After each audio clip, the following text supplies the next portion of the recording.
Welcome to the former oil capital of the world, now energy capital of the world, the city of Tulsa. From where you sit at City Hall, you're surrounded by history and new beginnings. The Performing Arts Center is just across the street. The BOK Center is a few blocks away. And around many corners, you can see strong historic buildings and new developments taking shape. We are kind of persistent here in Tulsa. Julius Pegues is a lifelong Tulsan who knows its history and participates in its revitalization.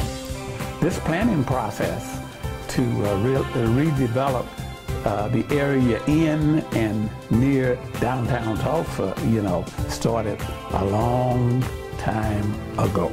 New restaurants are opening, the college campuses are thriving, and there's hope that the next phase of progress will happen at the sites that have been labeled brownfields. City leaders have been working to address 3 specific brownfields areas for many years.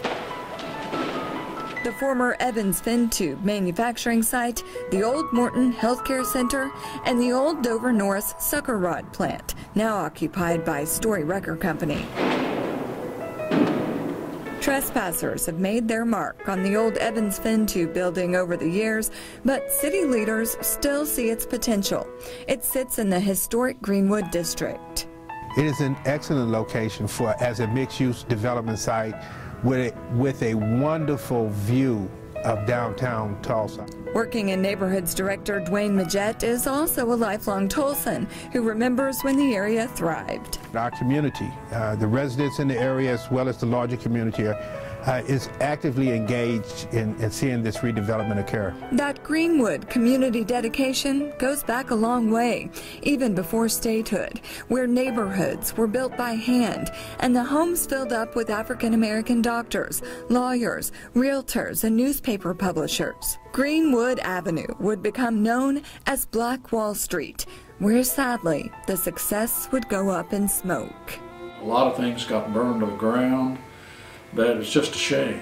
Tulsa historian and photographer Jerry Cornelius says there are many theories about what started the Tulsa race riots on June 1st, 1921. It had to do with a shoe shine guy in a downtown that a white woman elevator operator claimed he molested her. Well, as it proved later, he didn't, and the whole thing was one big hoax. No one knows for sure how many people died that day because documentation of the event was suppressed. Some later reports estimate anywhere from 35 to 300 deaths. More than 1,000 homes and businesses were destroyed. Here in Tulsa, we have had some difficult times from time to time. We've overcome them. In true Tulsa fashion, the Greenwood area would rebound.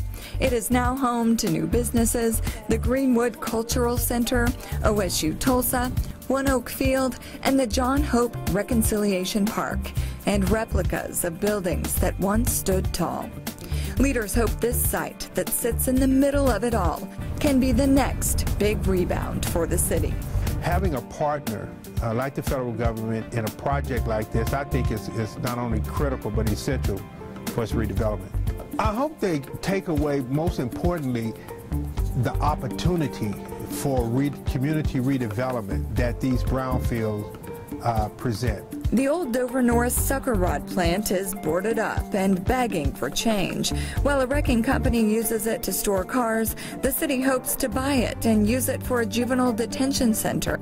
The adult correctional facility sits just next door. Like all brownfield sites, it has its share of environmental issues, but so did this site until a success story turned it around. Through a federal, state, and private partnership, Brainerd Chemical is going strong, providing jobs and chemicals on a site that used to be labeled a brownfield site. You get a renewed sense of pride to see an old site that was once abandoned and had deteriorated being redeveloped, so you know it can be done. The third main area of interest is Morton Hospital, an empty North Tulsa site that some describe as a state of emergency. They won't ever be able to say that I didn't try. Julius Begis says his birthplace is in need of help.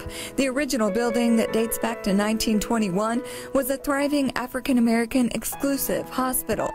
All that's left now is a flooded basement, broken glass, and makeshift homes for those who have nowhere to live. Vandals and thieves have helped themselves to copper wiring and have made it impossible to consistently illuminate it at night. There is hope for development on Tulsa's current and potential brownfields sites. Tulsans are backing the possible federal partnership to help clean them up each and every step of the way. And they're willing to come together and move forward. And that's what life is all about.